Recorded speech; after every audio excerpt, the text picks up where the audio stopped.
Afternoon, ladies and gentlemen. I hope everybody's enjoying the spring weather and that you're allergy free. We actually have quite a few things to cover today, but before we get started, as always, just remember that these meetings are recorded and they're open to the public, including the media. And just by way of just update, I will report to you that this past our court has unanimously elected presiding Justice David Namias to be our next Chief Judge beginning in July 1, and Justice Michael Boggs will be our next presiding justice, also beginning on July 1. So just wanted to give you all that update if you haven't seen that already. There are actually quite a few things I want to inform you of. Going in chronological order. Well, let me do the roll call first, and then we'll go into the business. Ms. Clanton, can you do that for us? Yes, I can certainly do that. So, Presiding Justice Namias. I am here, thank you. Chief Judge McFadden. Here. Vice Chief Rickman. Here. Judge Davis. Here. Chief Judge Amaro. Judge Paget. Judge Jeffrey Kite. I'm here. Judge Melanie Cross, I know, is on the phone. Judge Jim Sizemore, do we have you today? Yes, ma'am. I'm here. Excellent. Chief Judge Asha Jackson. She's here. I saw her. Okay, thank you, Stephanie. Chief Judge Christopher Brasher. Here. Judge Fletcher Sams. I'm here. Thank you. Judge Robert Flournoy. Here, I'm here. Thank you, Chief Judge Sarah Wong. Here. I know Chief Judge Bagley will not be able to join us today. Judge Jim Blanchard. Here. I know Judge Wes Taylor is on the phone and Judge Wong is absent today. Judge Lisa Jones, are you able to join us today?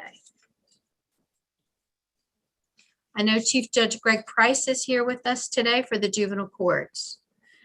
Here. Thank you, Judge. Chief Judge Kelly Walk with the probates. Is Judge Thomas Lakes with the probate council with us? I'm here. Thank you, Miss Cynthia. Thank you, Judge. Chief Judge TJ Hudson with the magistrate courts. I'm here, Mr. C. Thank you, sir. Judge Quinn Casper. I'm here. Chief Judge Willie Weaver, the municipal courts. I'm here. Sitting in for Judge Lori Duff today, we've got Municipal Court Judge Jadonna Baker. Welcome. Thank you. Here. And President of the State Bar, Don Jones. Chief, we've got a quorum, so ready to move forward. All right, so the first item of business is to tell you about the public service announcement campaign, Justice Needs Jurors. That will start actually today on social media. The TV spots will air beginning April 1st. And so you've already seen what those look like. It's been trimmed down a little bit, but you'll start seeing those being pushed forward on social media today. The main bit of news I want to share with you is that the governor and the Department of Public Health have made available to court personnel approximately 15,000 or so vaccines. The launch and eligibility for those vaccines will start Wednesday on the 17th. Court personnel, or as we describe it, will include, and this will all be laid out to you in a press release that will probably go out tomorrow. Court administrative staff and judicial agency staff, court clerks and staff, court interpreters, court reporters, courthouse food and service workers, court staff, courthouse janitorial staff, judges and justices, prosecutors, public defenders, and court-appointed conflict attorneys. That's the list of folks that are identified within the category of eligibility for the court personnel round of vaccines. Again, that will start effective Wednesday. Dr. Toomey wants to announce that and plans to announce that at a press conference at 4 o'clock tomorrow. And the press release will go out after that. I do want to thank Cheryl Coronas, who's worked over the weekend on that press release with the Department of Public Health. We do have Emily Jones, the Department of Public Health Senior Public Health Advisor, on this call. And thank you, Emily, for all your work. I think you were our first designee to work with us, and you've been a great assistance to us all the way through. There is a wind-up process, so the information we anticipate will be updated on the DPH website forthwith. However, there is a wind-up for all the other sites and locations, but Department of Public Health will be working with those stakeholders and providers to make sure they update their websites as quickly as possible following the Wednesday announcement. We do ask that you encourage all your people to go as soon as possible and take advantage of this opportunity. Encourage them if there needs to be some accommodation during the work day. I think you can easily make a case that this is work related because our availability, our access to it is based on our work status. So we do ask that you encourage your employees to go out and even accommodate their going out.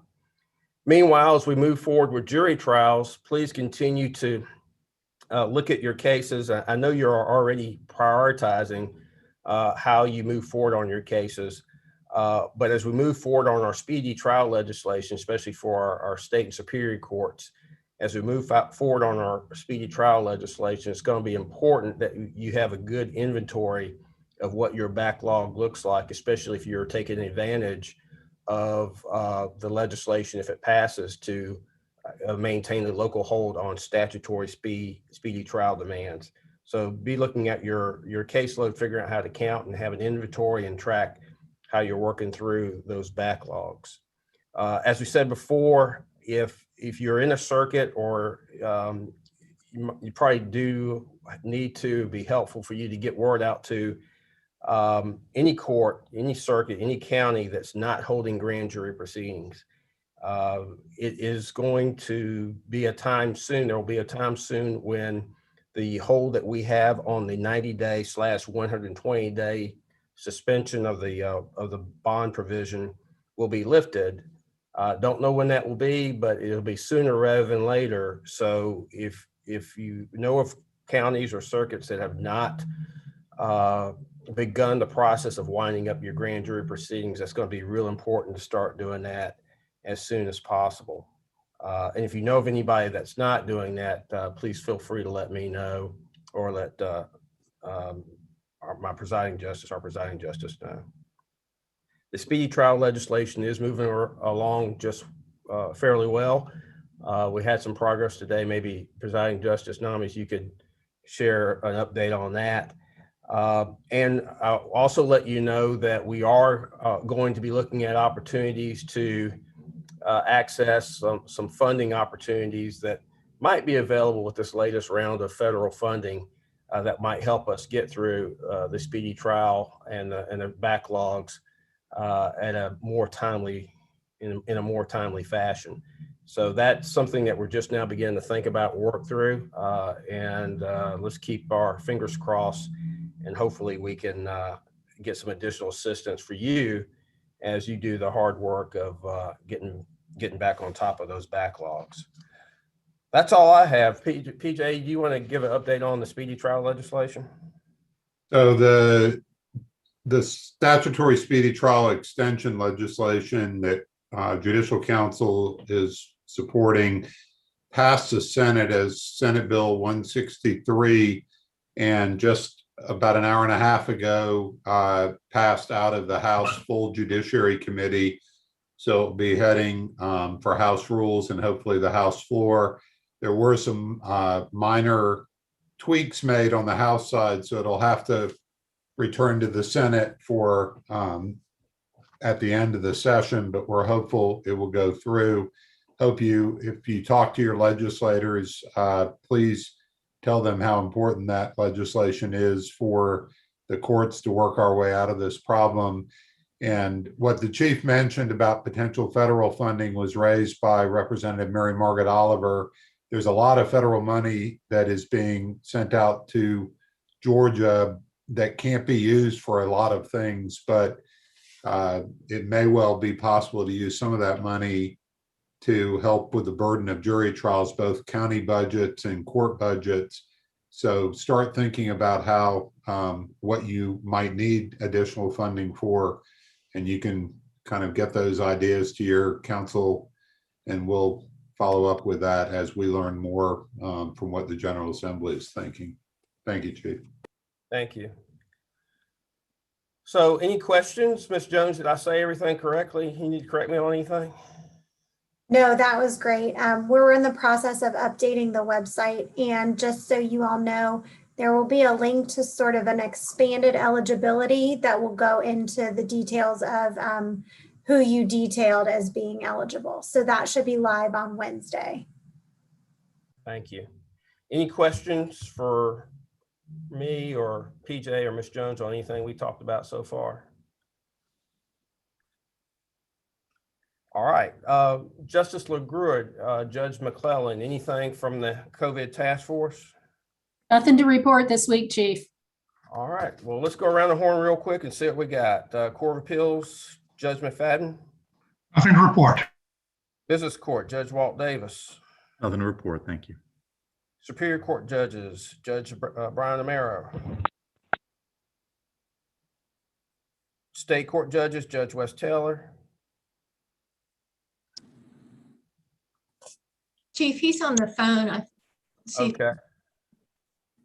Juvenile Court, Judge Price. Oh, I'm here. On This is, behalf of Judge, oh, there Judge she is. I'm sorry, I had a hearing that ran late. No report. Thank you, though. My apologies for being late. Is that what you're going to say, Judge Price? That's exactly what I was going to say. Probate Court Judges, Judge Lakes. Nothing to report, just appreciative of this development on the vaccines, and thank you for that. Thank you. We are grateful for the governor. I think his timeliness on this was pretty helpful for us. Magistrate Court Judges, Judge Hudson. Nothing to report, Chief Justice. Thank you. Judge Weaver, Municipal Court Judges. Nothing to report, Chief. Damon, I think you're there for Madam President Jones. Yeah, sure. I don't know that I've got a substantive update or report other than our spring Board of Governors meeting is Saturday. We invite you all to attend and participate. The agenda should be relatively light. It is a virtual meeting. However, planning is underway for our annual meeting in June.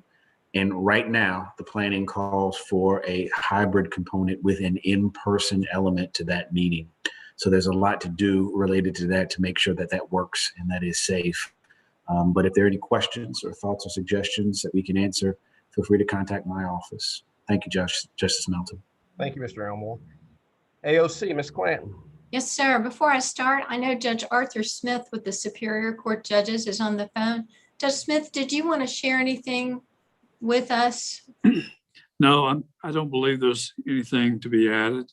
I'm just observing today in Judge Amaro and Judge Padgett's absence. All right. Thank you for being here, Judge. Certainly. Chief, the AOC remains fully functional. I want to invite everyone to watch the Chief Justice Third State of the Judiciary on March 16th at 11 o'clock. So that's tomorrow. The live stream link will be on the Supreme Court website, which is www.gasupreme.us.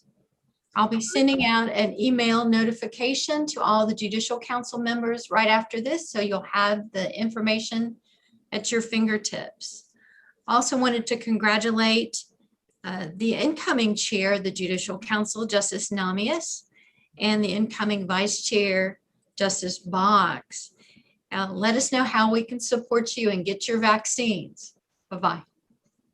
Thank you, Ms. Clanton. Council of gotta do better than this for tomorrow. Council of Accountability Court Judges, Judge Gosselin or Ms. Taylor Jones. Hi, good afternoon. This is Taylor Jones, Mr. Chief Justice. We don't have anything to report this week. Thank you. Thank you. Ms. Tracy Johnson, Commission on Dispute Resolution. Thank you, Mr. Chief Justice. We have nothing to report. All right, Mr. Holloman, Council of Superior Court Clerks. Ms. Tina Robinson. Okay, Ms. Greer, Commission on Professionalism. Hi, good afternoon, Chief Justice.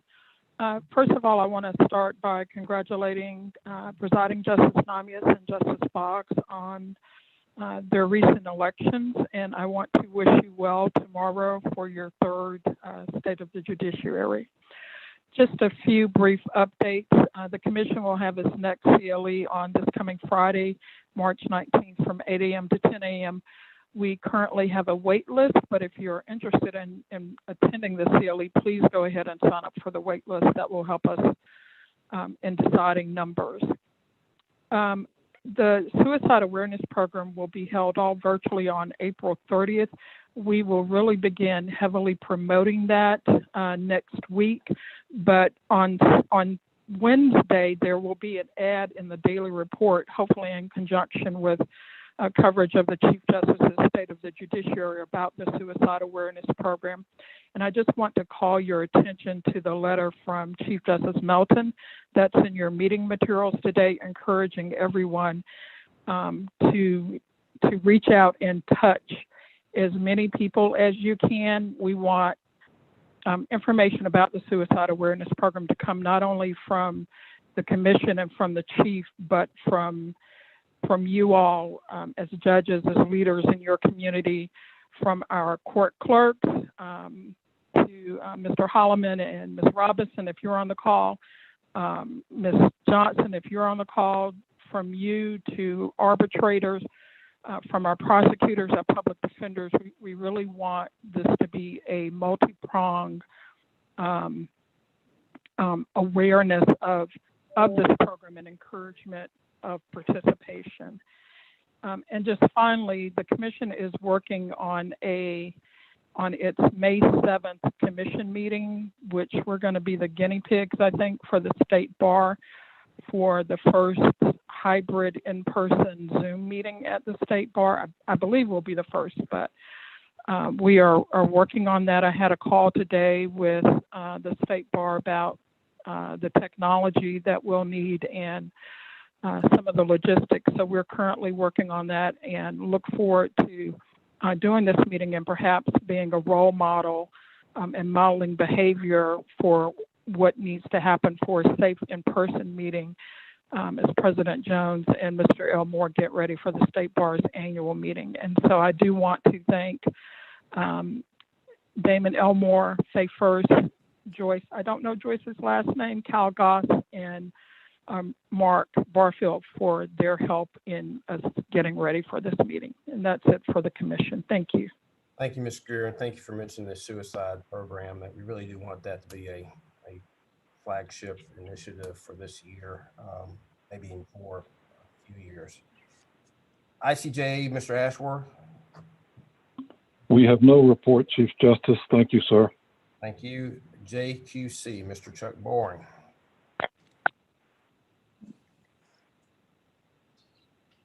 All right, so our next Judicial Council meeting is a regular general session set for Friday, April 23rd. That is set by Zoom. You will be receiving a link if you haven't received it already. Go forth and conquer, go get your vaccines, and we'll be in touch about how that works. But if you have any problems, let us know. Thank you, Ms. Jones, and thank your folks for us, please. And y'all be safe.